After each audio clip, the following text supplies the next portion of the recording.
علماء انبیاء کے وارث ہیں، کیونکہ انبیاء جو ہیں وہ درہم و دینار جو چھوڑ جاتے ہیں وہ صدقہ ہے۔ اور جب آدمی صحیح موقع پر سچے جذبے کے ساتھ اور اس عاجزی کے ساتھ کہ اللہ میں اس ناتوانائی حالت میں بھی تیرے آگے جھک کر میں درخواست کرتا ہوں میری دعا کو قبول کر لے، تو اللہ اس دعا کو قبول کرتا ہے۔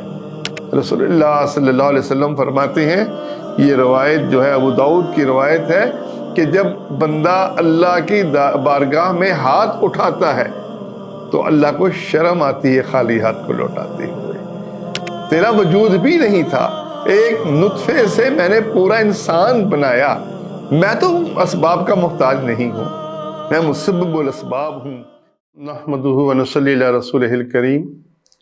اعوذ باللہ السمیع العلیم من الشیطان الرجیم، بسم اللہ الرحمن الرحیم۔ کاف ہا یا عین صاد، یہ 5 حروف مقطعات کہلاتی ہیں، یعنی الگ الگ پڑھے جانے والے الفاظ، یہ اکٹھے ہم ان کو ملا کر نہیں پڑھ سکتے۔ تو حروف مقطعات کے بارے میں صحیح بات یہی ہے کہ اس کا علم اللہ کے سوا کسی کو نہیں ہے۔ اس کا مطلب کیا ہے؟ یقیناً اس کا معنی موجود ہے، لیکن معنی کا ہمیں علم نہیں دیا گیا۔ اور ہمیں علم کیوں نہیں دیا گیا؟ تاکہ ہم غیب پر ایمان نالے والے بن جائیں۔ تو اس لیے حروف مقطعات کے ہر لفظ کے بدلے میں 10 نیکیاں ملتی ہیں، یعنی جس نے کاف ہا یا عین صاد یہ 5 حروف کہے اس کو 50 نیکیاں مل گئیں۔ ذکر رحمت ربک عبدہ زکریا، یہ ذکر ہے تیرے رب کی رحمت کا جو اس نے اپنے بندے زکریا پر کیا علیہ الصلوۃ والسلام۔ سورۃ کہف میں دعوت کا رخ یہودیوں کی طرف تھا، ان کو تصویر دکھائی، دیکھو تمہارے نبی موسیٰ علیہ السلام کتنے عاجز ہیں۔ جب انہیں خبر ملی کہ ایک عالم ہے جو ان سے زیادہ علم والا ہے، تو کیسے مشکل سفر کر کے اس کے ساتھ اور کس عاجزی کے ساتھ اس کے ساتھ رہتے ہیں۔ اور ایسے ہی تم اس عاجزی کے بجائے تکبر میں آ گئے ہو۔ تم رسول صلی اللہ علیہ وسلم جو آخری نبی ہیں ان کی بات کو قبول کرنے کے لیے تیار نہیں ہو، اور موسیٰ علیہ السلام وہ خضر کے پاس جا کر دین سیکھتے ہیں، علم سیکھتے ہیں۔ تم شیطان کے راستے پر ہو۔ جیسے شیطان کو تکبر آیا تھا، اس کا بھی تذکرہ اسی سورۃ کہف میں تھا، کہ سورۃ کہف میں اللہ نے شیطان کا تذکرہ کیا، کیسے اس نے اپنے رب کی نافرمانی کی، اور تم نے اس شخص کو، اس ذات کو، اس شیطان کو اپنا دوست بنا لیا اللہ کے بدلے، جو شیطان اللہ کا نافرمان تھا۔ اس میں قصہ 2 باغ والوں کا جو سنایا، وہ بھی تکبر کی ایک داستان تھی، کہ جیسے تم تکبر کرتے ہو اپنے علم پر، اس شخص کو بھی تکبر ہوا اور وہ برباد ہو گیا۔ تو اس میں رخ یہود کی طرف تھا جو تکبر کرتے تھے، اور اس سورۃ مریم میں رخ دعوت کی بات عیسائیوں سے زیادہ ہے، کہ عیسائی جو عیسیٰ علیہ السلام کو اللہ کا بیٹا کہتے ہیں، ان کو بتایا جا رہا ہے کہ تم خرق عادت پیدائش کی بنا پر جو تم انہیں الہ سمجھتے ہو، تو ذرا قصہ تو سنو کہ عیسیٰ علیہ السلام سے پہلے یحییٰ بھی پیدا ہوئے تھے، اور زکریا علیہ السلام وہ نبی ہونے کے باوجود وہ کیسے اللہ سے دعا کرتے ہیں، پورا قصہ بیان کیا، کس حالت میں اللہ نے ان کو بیٹا عطا فرمایا، اور کیسے وہ عاجزی سے دعا کرتے ہیں، اور اس کے باوجود کسی نے ان کو الہ نہیں سمجھا۔ تو اللہ فرماتا ہے کہ یہ ذکر ہے تیرے رب کی رحمت کی جو اس نے اپنے بندے زکریا پر کی۔ اذ نادى ربه نداء خفیا، جب اس نے اپنے رب کو پکارا آہستہ آہستہ دل میں. گویا یہ عاجزی کی انتہا ہے کہ بندہ اللہ کو پکارے اور اعلانیہ کی بجائے وہ آہستہ آہستہ پکارے تاکہ اللہ کے ساتھ وہ خاص ایک تعلق قائم کر سکے. تو اللہ تعالیٰ نے اس ندا کا، اس پکار کا تذکرہ فرمایا. قال ربی انی وہن العظم منی، اے اللہ بے شک میری ہڈیاں کمزور ہو گئی ہیں. یعنی جب ہڈیاں آخری حد ہے، جب بندے کی ہڈیاں کمزور ہو جائے تو پورا جسم کمزور ہو جاتا ہے. تو انہوں نے ان ہڈیوں کا تذکرہ کیا کہ میری ہڈیاں جو ہیں وہ کمزور ہو گئیں. واشتعل الراس شیبا، اور میرا سر بڑھاپے سے بھڑک اٹھا ہے، سفید ہو گئے ہیں سارے بال. بڑھاپے کے اندر میں کمزوری کی انتہا پر پہنچ گیا. دیکھیے اللہ کے آگے درخواست کرتے ہوئے بندہ کہے کہ اللہ میں تو بالکل ناتواں ہوں، میرے اختیار میں کچھ نہیں ہے، میں تو اتنا کمزور ہوں کہ اب میں بوڑھا بھی ہوں اور عاجز بھی ہوں. اور ساتھ ہی کہا وَلَمْ أَكُنْ بِدُعَائِكَ رَبِّ شَقِيًّا، اے اللہ میں کبھی تجھ سے دعا مانگ کر نامراد نہیں رہا. میں جوانی میں تجھ سے دعا مانگتا تھا اور تو میری دعاؤں کو قبول کرتا تھا، اور اب تو میں بالکل بوڑھا ہو گیا ہوں، اس حالت میں تیرے آگے تیری درخواست کر رہا ہوں، تو میں تو کبھی نامراد نہیں رہا، میری اس دعا کو بھی قبول کر لے. وہ دعا کیا تھی؟ وَإِنِّي خِفْتُ الْمَوَالِيَ مِنْ وَرَائِي، میں اپنے پیچھے اپنے وارثوں سے ڈرتا ہوں. وارث کیسے ان کا خوف ہے؟ کوئی دنیاوی وراثت کی ذکر نہیں ہے. انبیاء کی وراثت دنیاوی نہیں ہوا کرتی، ان کی وراثت دین اور علم ہوا کرتا ہے. وہ دین کے داعی بن کر وہ معاشرے کی اصلاح کرتے ہیں، اور وہ دیکھ رہے ہیں کہ میرے بعد میرے خاندان آل یعقوب کی جو وراثت ہے، علمی وراثت، وہ جو میرے رشتہ دار ہیں، چچا اور تائی کے بیٹے، وہ برداشت نہیں کر رہے، وہ نہیں اٹھا رہے، وہ اس سے بے رغبتی کر رہے ہیں. تو بے رغبتی کرنے کی بنا پر وہ کہتے ہیں کہ مجھے اپنے جو پیچھے آنے والے وارث ہیں ان سے مجھے ڈر ہے. دیکھیے یہاں وراثت جو ہے وہ یارث من آل یعقوب، اور وراثت آل یعقوب کی. آل یعقوب کی کیا وراثت تھی؟ یعقوب علیہ السلام نے اللہ کی توحید لوگوں کو سنائی، لوگوں کو صراط مستقیم کی طرف دعوت دی. آل یعقوب کی جو مالی وراثت ہے وہ تو بچوں کو، ان کے بچوں کو نہیں جائے گی، زکریا کے، ظاہر ہے وہ تو زکریا کے بھائی اور بھتیجوں کو بھی جائے گی. یہاں جس وراثت کا وہ تذکرہ کرنا چاہ رہے ہیں وہ علمی وراثت ہے کہ دنیا نے ہمیشہ اس خاندان سے فیض حاصل کیا. یہ ابراہیم علیہ السلام کی اولاد یہ لوگوں کو ہدایت کا راستہ دکھاتی رہی. اور اب میں دیکھ رہا ہوں کہ میں جس مشن پر تھا، میرے بڑے جس مشن پر تھے، پیچھے نظر نہیں آ رہے کہ لوگ اس مشن پر چلنے والے ہوں. تو وہ اللہ سے دعا کرتے ہیں کہ اللہ مجھے اپنے وارثوں سے ڈر ہے کہ وہ میری اور آل یعقوب کی وراثت کا حق ادا نہ کر سکیں.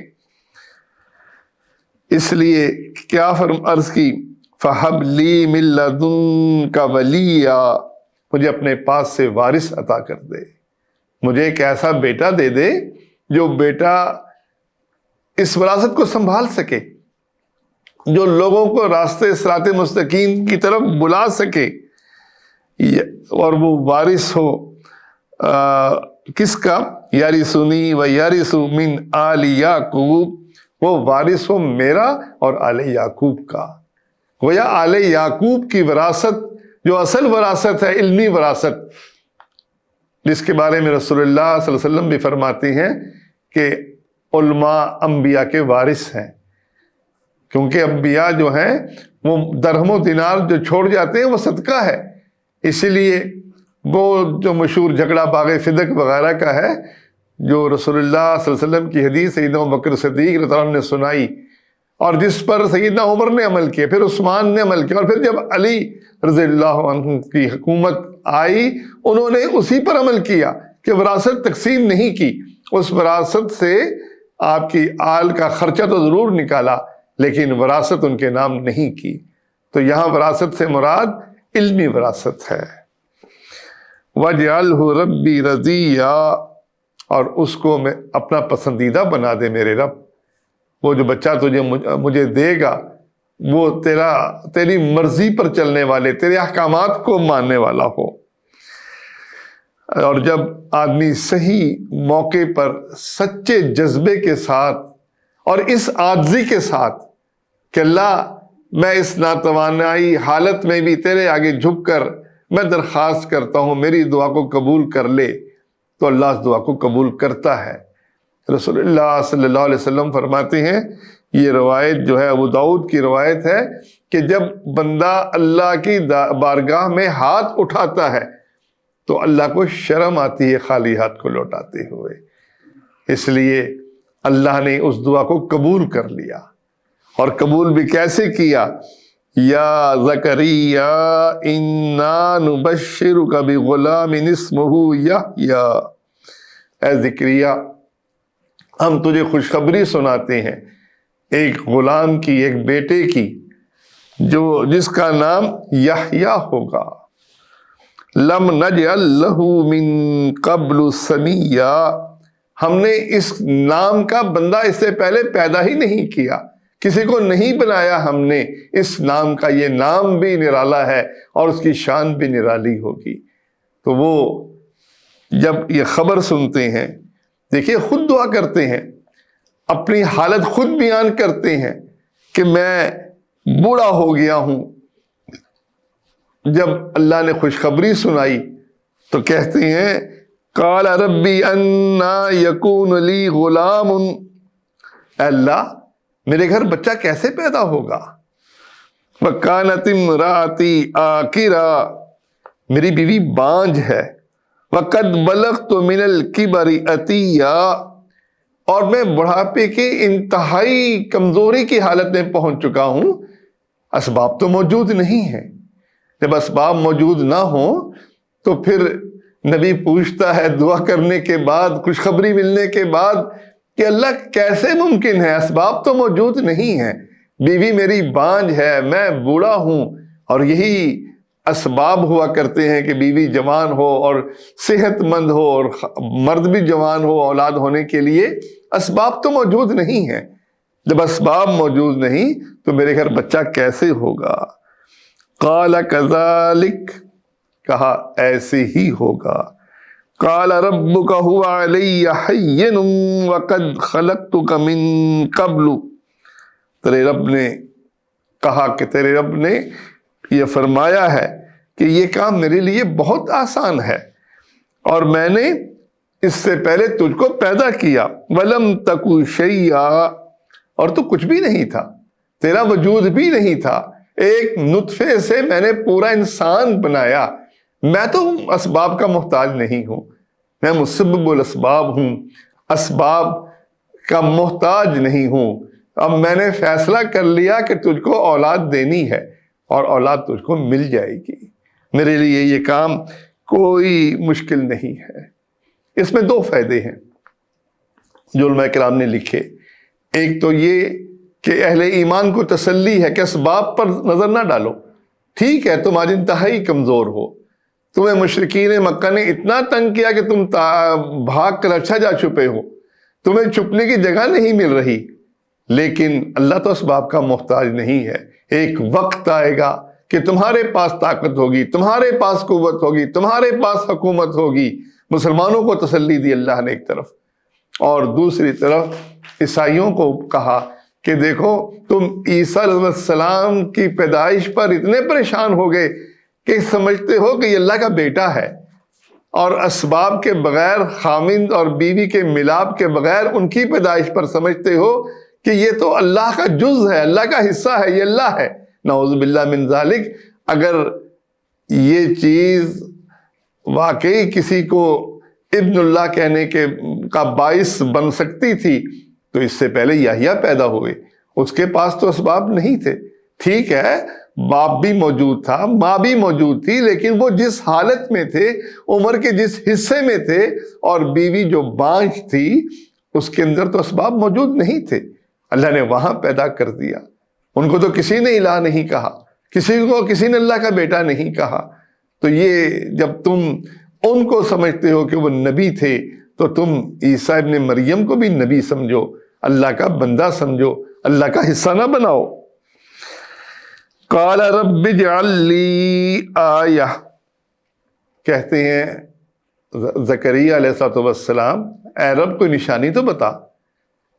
یہ نشانی دل کی تسلی کے لیے، جیسے ابراہیم علیہ السلام کہتے ہیں کہ اللہ تو کیسے مردے زندہ کرے گا. اللہ پوچھتا ہے کہ کیا تیرا ایمان نہیں ہے؟ کہتا ہے ایمان تو ہے لیکن دل کی تسلی چاہتا ہوں. تو اللہ کہتا ہے جا پھر کچھ جانور لے اور اس پرندے لے، ان کو اپنے ساتھ ہلا لے اور پھر ان کو ٹکڑے کر کر کے پہاڑوں پر رکھ دے اور پھر ان کو بلا، وہ زندہ ہو کے آ جائیں گے. ایسا ہی ہوا. تسلی دل کے لیے انبیاء کو اللہ دیتا ہے. تو جب انہوں نے نشانی مانگی، قال آیتک اللہ تکلم الناس ثلاث لیال سویا، کہ تم 3 راتیں دن رات لوگوں سے تندرستی کے باوجود کلام نہیں کر سکے گا. نشانی یہی بیان کی. گویا چیزیں موجود ہیں، اسباب موجود ہیں، تم صحت مند ہو، زبان بھی موجود ہے، تمہاری زبان پر فالج نہیں پڑا، لیکن 3 دن تک اسباب ہونے کے باوجود تم لوگوں سے کلام نہیں کر سکو گے، صرف اشاروں کے اندر بات کر سکو گے. تو یہی ہوا، یہ نشانی تھی ان کی پیدائش کی. فخرج علی قومہ من المحراب، زکریا علیہ السلام اپنی قوم کے پاس آئے محراب سے اتر کر. وہ وہاں جو مسجد اقصی کے اندر ان کا خاص حجرہ تھا اس سے نکل کر اپنی قوم کو آئے.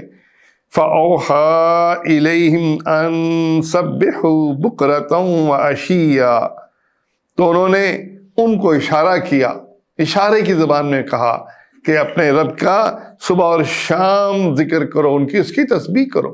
سبحان اللہ، الحمدللہ، اللہ کی تسبیح کرنے کا قوم کو حکم دیا، اور زبان سے نہیں کہہ سکے، صرف اشارے سے بات کہی. گویا اللہ نے بتا دیا کہ اسباب موجود ہوں اللہ ان کو کام سے روک سکتا ہے، اسباب موجود نہ ہو اللہ پھر بھی کام کر دیتا ہے، اللہ کے اختیار میں ہے. یحییٰ پیدا ہوئے، یحییٰ بڑے ہوئے تو اللہ تعالیٰ نے یحییٰ کو خطاب کیا، یا یحییٰ خذ الکتاب بقوہ، اے یحییٰ کتاب کو مضبوطی کے ساتھ پکڑ لو. جو کتاب موسیٰ علیہ السلام پر نازل ہوئی، تورات، یا جو ان پر نازل ہوئی، اس کتاب کو مضبوطی کے ساتھ اس پر عمل کرو. صرف یہ نہیں کہ کتاب کے حاملین ہونے کے بعد اس کے احکامات سے روگردانی کرو، نہیں، اس کو مضبوطی سے پکڑو. وَآتَيْنَاهُ الْحُكْمَ صَبِيًّا، اور ہم نے انہیں بچپن ہی میں دانائی دے دی تھی، انہیں بچپن ہی میں نبوت مل گئی تھی. انبیاء کو رسول اللہ صلی اللہ علیہ وسلم کو 40 سال کی عمر میں ملی، اور اللہ نے یحییٰ کو بچپن ہی میں حکمت اور دانائی یعنی اسلام ان تک پہنچا دیا تھا. وَحَنَانًا مِن لَّدُنَّا، اور اپنے پاس سے اس کے اندر نرمی اور شفقت پیدا کر دی تھی. یہ نرمی اور شفقت بہت بڑی نعمت ہے. سنگ دلی یہ آدمی کو بھی دور کرتی ہے اور اللہ کو بھی دور کرتی ہے. اس لیے خاص طور پر ذکر کیا کہ ہم نے اپنے پاس سے خاص رحمت سے ان کے اندر شفقت پیدا کر دی تھی. وزکات، اور پاکیزگی ان کو دی تھی. ان کے اندر کوئی اخلاقی طور پر کوئی عیب نہیں تھا. وَكَانَ تَقِيًّا، اور وہ پرہیزگار تھے، اللہ سے ڈرنے والے تھے. یہ بہت بڑی خوبیاں تھیں جو ان کے اللہ تعالیٰ نے عنایت فرمائی. وَبَرًّا بِوَالِدَيْهِ وَلَمْ يَكُنْ جَبَّارًا عَصِيًّا، اور وہ اپنے والدین کے ساتھ بڑی نیکی کرنے والے تھے، اور ہم نے ان کو جبار، ہم نے ان کو سرکش، عصی یا نافرمان نہیں بنایا۔ یہ سوچ کر کہ باپ اتنے بوڑھے ہیں اور اللہ نے مجھے خاص اپنے پاس سے پیدا کیا ہے، تو وہ سرکشی کی طرف مائل نہیں ہوئے، اپنے والدین کے لیے بڑے نرم دل، نرم مزاج اور نیکی کرنے والے والدین کے ساتھ۔ بہت بڑی نعمت ہے والدین۔ رسول اللہ صلی اللہ علیہ وسلم والدین کے حقوق بیان کرتے ہوئے فرماتے ہیں کہ جس شخص کو والدین میں سے ایک یا دونوں مل گئے اور وہ جنت نہ لے سکا تو وہ شخص برباد ہو گیا، ہلاک ہو گیا۔ تو آدمی والدین کی خدمت کرے۔ سب سے زیادہ حق انسان پر اس کی والدہ کا ہے، والد سے بھی 3 گنا زیادہ، پھر اس کے والد کا ہے، اور پھر والد کے بعد اس کے دوستوں کا ہے، ان کے رشتہ داروں کا ہے۔ رسول اللہ صلی اللہ علیہ وسلم فرماتے ہیں اپنے نسب کو یاد کرو کہ تم کس کے بیٹے ہو، کس کے پوتے ہو، اور اس نسب کے ساتھ کون کون جڑے ہوئے ہیں، تمہارے دادے کی اولاد میں کون کون ہے، تمہاری باپ کی اولاد میں سے کون کون ہے، ان کے ساتھ پھر شفقت اور مہربانی اور صلہ رحمی کرو۔ تو یہ ضروری چیز ہے کہ آدمی اپنے نسب کو، اپنے خاندان کو، اپنے رشتہ داروں کو اپنے سامنے رکھے اور والدین کی خدمت کرے۔ وَسَلَامٌ عَلَيْهِ يَوْمَ وُلِدَ وَيَوْمَ يَمُوتُ وَيَوْمَ يُبْعَثُ حَيًّا۔ سلام ہے اس پر، سلامتی ہے اس کے لیے جس دن وہ پیدا ہوا اور جس دن وہ فوت ہوگا اور جس دن وہ اٹھایا جائے گا۔ سلامتی یعنی اللہ کی رحمت ہے، شیطان سے بچاؤ ہے اس کا، کہ جب وہ پیدا ہوا تو شیطان کا وار اس پر نہیں ہو سکا، اور ساری زندگی وہ اللہ کی بندگی کرتا رہا۔ جس دن وہ فوت ہوا اس دن بھی اس کے لیے سلامتی تھی، شیطان اس وقت بھی اس کو راہ راست سے نہیں ہٹا سکا، اور جب وہ دوبارہ کھڑا کیا جائے گا، جب حشر برپا ہوگا، اس وقت بھی اس کے لیے سلامتی ہوگی۔ یہ بہت بڑا انعام ہے اللہ کا جو اللہ نے ان پر کیا، اور ان کو تینوں موقعوں پر شیطان کے وسوسوں سے، شیطان کے وار سے، اور ہر قسم کی مصیبتوں سے، عذاب قبر سے، عذاب جہنم سے محفوظ کر کے ان کو اعلیٰ مقام دیا۔ تو یہ قصہ زبردست قصہ ہے۔ اور اس کے بعد قصہ ہے عیسیٰ ابن مریم کا، اور اس سے پہلے اللہ نے یحییٰ کا ذکر کر کے، اس کی پیدائش کا ذکر کر کے جھنجھوڑا ہے عیسائیوں کو کہ تم حد سے نہ بڑھو۔ تم دیکھو کہ خرق عادت کے طور پر یحییٰ پیدا ہوئے ہیں، اس عمر میں وہ پیدا ہوئے ہیں، تو یقیناً وہ اللہ کے نیک بندے ہیں۔ جب ان کو تم بندہ مانتے ہو تو عیسیٰ ابن مریم کو بھی بندہ مانو۔ اللہ مجھے اور آپ کو قرآن مجید کے آیات کے مطابق عقیدہ بنانے کی توفیق دے۔